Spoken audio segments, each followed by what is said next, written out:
Hey everyone and welcome back to the channel. Today, we've got something super exciting lined up. We're going to be exploring 5 different fried rice recipes from across different corners of the globe. So if that sounds like something you're into, hang around to see how this one turns out. As always, a full list of ingredients for each recipe can be found in the description below. So to kick this one off, I have myself a big bowl of rice I cooked yesterday and I've left in the fridge overnight to chill out. It's nice and dry, and the grains are nicely separated.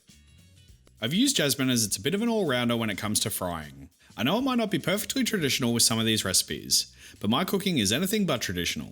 I just want to make fried rice that I think tastes good. So let's get to it. I don't want to stand around and make you watch me cut stuff all day. So I'll blast through the prep of the ingredients that we'll be using in all the recipes. Some spring onions with the white section and green separated, some finely diced shallot,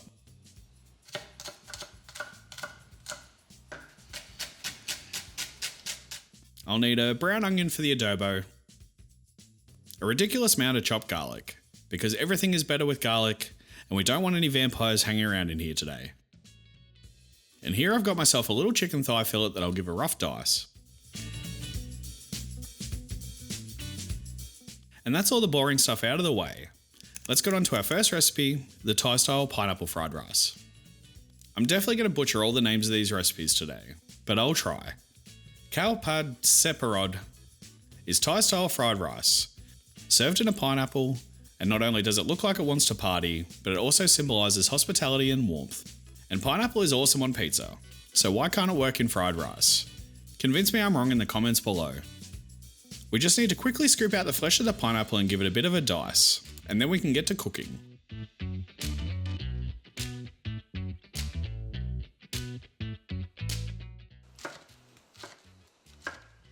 Again, even my cooking methods probably won't be perfectly traditional today, but I'll heat a wok on high on my induction plate. When it's hot, into the wok goes a little oil, followed by a few prawns.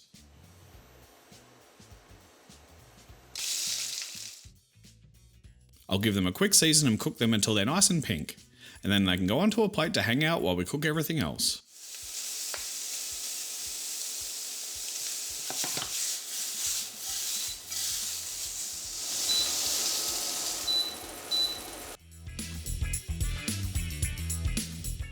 With a little more oil heated in the wok, in goes some shallot, garlic and ginger.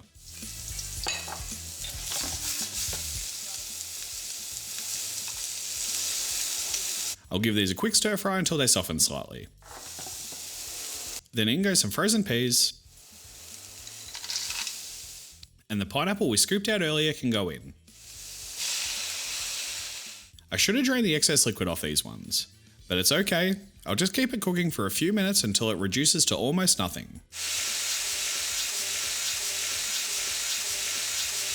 Then in goes some spices, a little mild curry powder, and some ground turmeric. Then a little sugar to boost up my slightly underripe pineapple, then some fish sauce, and finally, some oyster sauce.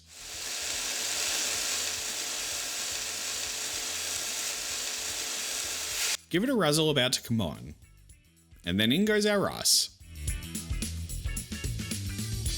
I'll cook this one for a few minutes to get it nicely combined, and then give it a check for seasoning, and it could use a little salt.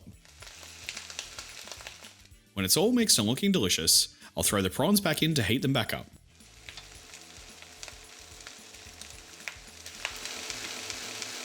Just a little spring onion and red chilli for some zing. Then it can go into our pineapple boat and finish with some lime wedges, some coriander leaves, and a little more red chilli.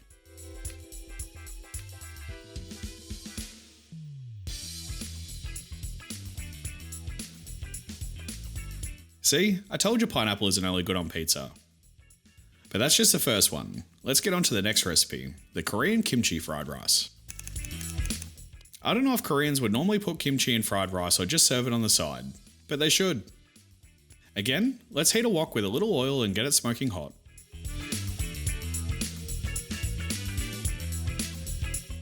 I'm going to start this one by frying my egg. Maybe that wok is a little too hot.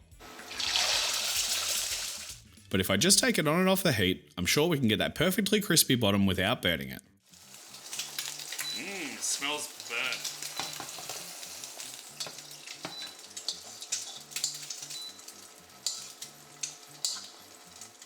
Then it can go onto a plate while we knock out the rest of the recipe.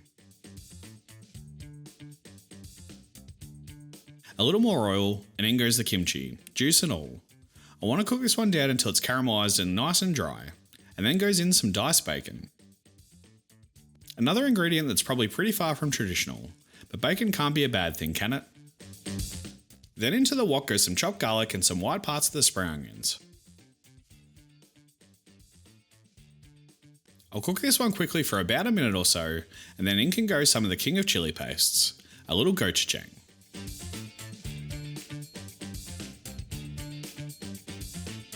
I'll give it a little toast to bring all the spices to life, and then into the wok goes the rice. I'll give this one a few minutes to develop as much char as I can on an induction plate, and then season with a little salt, soy, and sesame oil.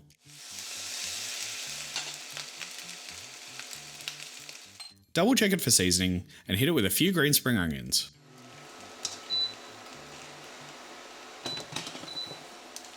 Spring onions in.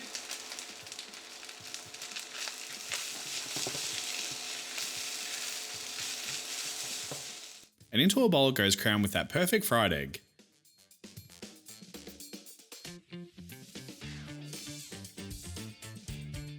A few more spring onions, and a sprinkle of sesame seeds.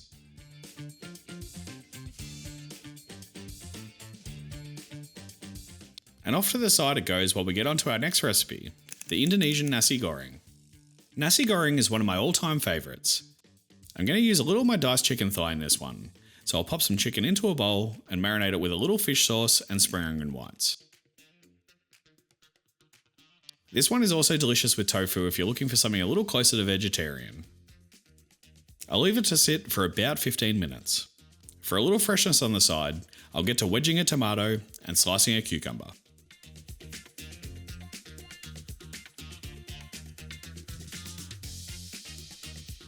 Season them with a pinch of salt, and then go onto the plate to hang out while we cook this rice.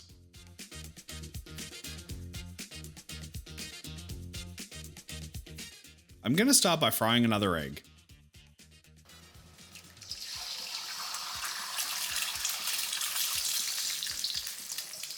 And I didn't learn my lesson from last time apparently, but it still looks pretty good and it can go to the side. Then into the wok goes a little more oil, followed by a handful of prawns. These cook really quick and only need a couple of minutes before they can go to the side as well.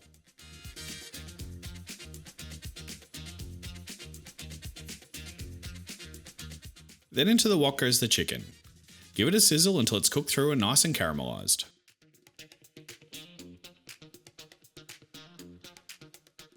Now this chicken won't get much of a chance to cook through later on, so I want it cooked all the way through now before going any further.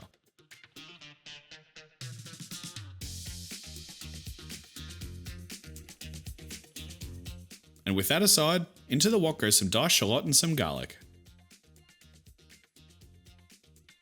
Another quick stir fry until soft and fragrant, then in goes the shrimp paste.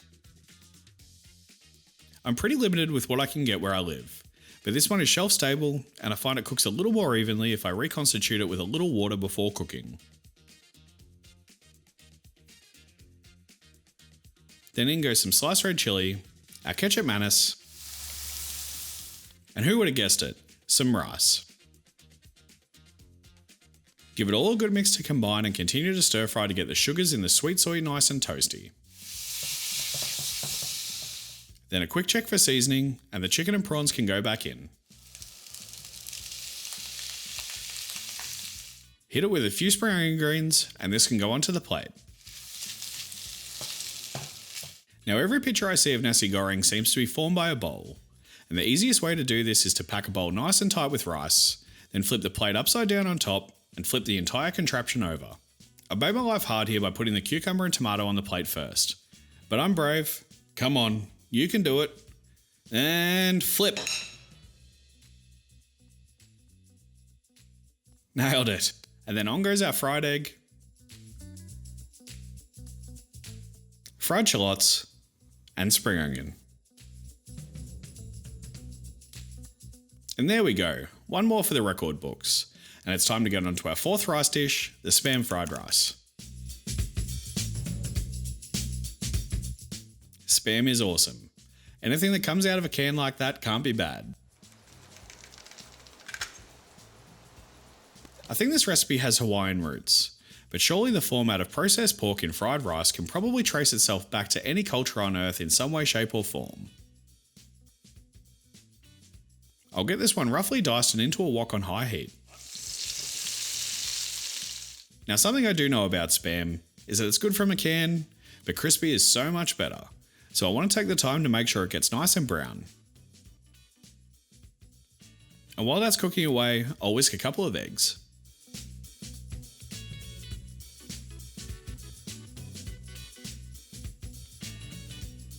Also, in a little bowl that didn't seem to make its way into the shot, I'll mix together a little soy, rice wine vinegar, and a pinch of sugar.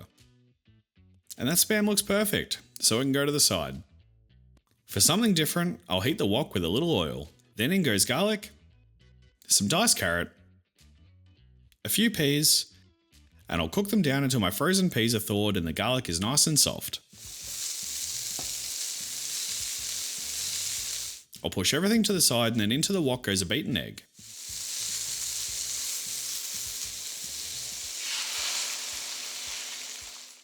Let it sit for a moment to begin to set, and then rustle it around to break it up into nice little bits of scrambled egg.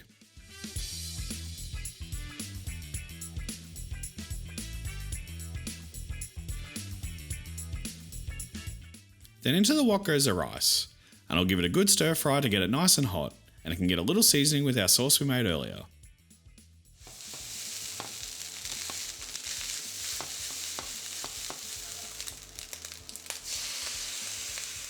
I don't want to go too hard here as the Spam is pretty salty.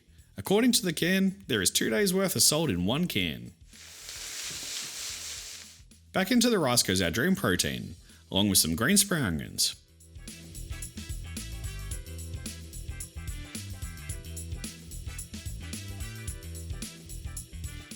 And that looks perfect.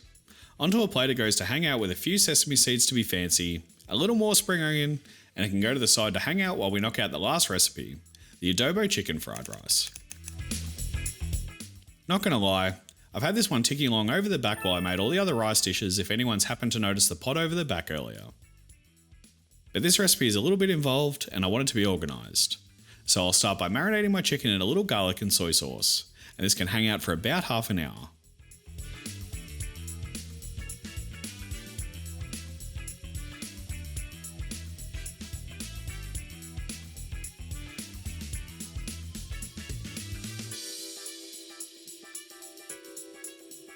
Once the timer is up, I'll preheat the pan with a little oil and saute the diced brown onion.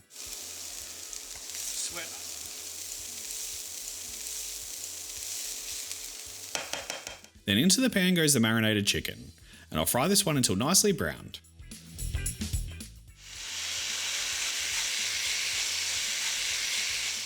Once it's looking nice and brown, into the pan goes some white vinegar, a few bay leaves, some cracked black pepper, and finally, some water.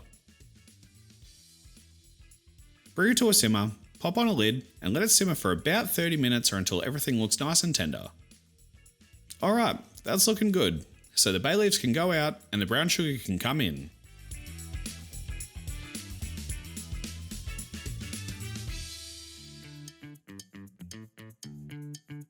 Give it all a mix and reduce it slightly to thicken the sauce, and the chicken's ready to rock. And what do you think comes next? Pause the video and let me know in the comments below. If you guessed heating a wok with a little oil, you're a winner! While the wok is heating, I'll give these eggs a beat.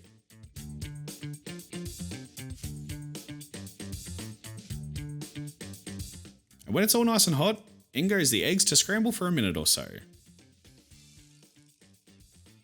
And then go back onto the plate and give it a bit of a chop with a spatula. Back onto the heat, in goes some diced shallots and garlic, and cook until nicely softened.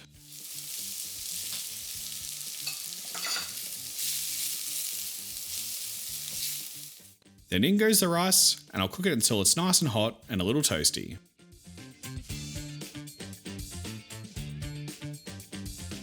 Alright, that looks pretty good. So now the chicken can go into the rice, followed by the sauce. Treading lightly here not to make the rice too wet.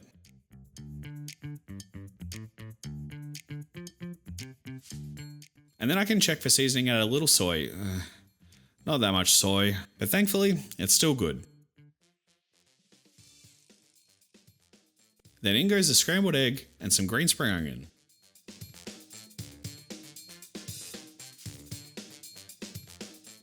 Give it all a mix and then it can go into a bowl. And finish with a little coriander because I used up all my spring onions and a little sesame seed. Now for the best part of making these videos. It's time to taste them all. I'll start with the Korean. And it's spicy, tangy, and perfectly balanced. Then the chicken adobo. It's really hearty and has a great punch from all that vinegar and black pepper. Thai pineapple. It's sweet, salty, has a heap of freshness from the pineapple and lime. Nasi Goreng. And it's got amazing depth of flavour. And who could forget the Spam? What more is there to say? It's salty, has awesome texture, and it's really different from all the others. And the winner is... I can't choose between these two.